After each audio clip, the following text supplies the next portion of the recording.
Hello everyone, this is Tom Rowe, Product Evangelist for CentreStack. As you can see, I'm logging into CentreStack and I'm going to go to my user settings and demonstrate two-step verification. Now in order to use two-step verification, you want to enable it here in this interface. And now I'm going to get my mobile device and go to my Google Authenticator application, and that's going to allow me to scan the barcode for this and add it as a new account. After I hit the plus, I want to scan a barcode. So you can see I'm scanning the one on the screen here.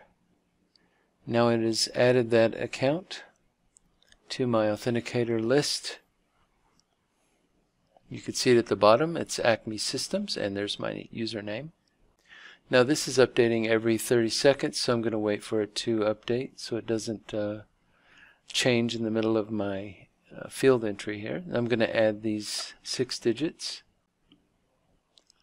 Now I'm going to enable the two-step verification for my Windows client. I could also enable it for iOS, Android, or Mac if I wanted to. I'm going to hit apply.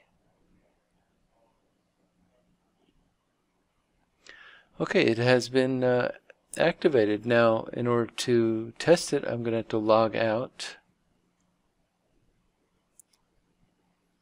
Now I'm going to log back in as Bob, and you can see now I'm required to enter a 6-digit code, which I can get from my mobile device, Google Authenticator app.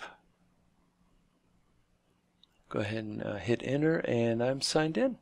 So you can see how easy it is to add that to your individual user accounts. Now as an administrator, you can set this up so that all of your users are required to use it. You go to Group Policy, and then you'll want to go to Account and Login and go to User Account. Now here you can see the two-step verification settings. You can enforce them, and you can decide who not to enforce them on. If you want to omit Windows, Mac, or mobile, you can turn those off individually. So it's pretty easy, and then when everybody logs in the next time, they have to set that up. And that's it. So you can see it's really easy to set this up for your users or to just set it up individually as a user. And I hope that's helpful. I'll see you in the next tutorial. You have a great day.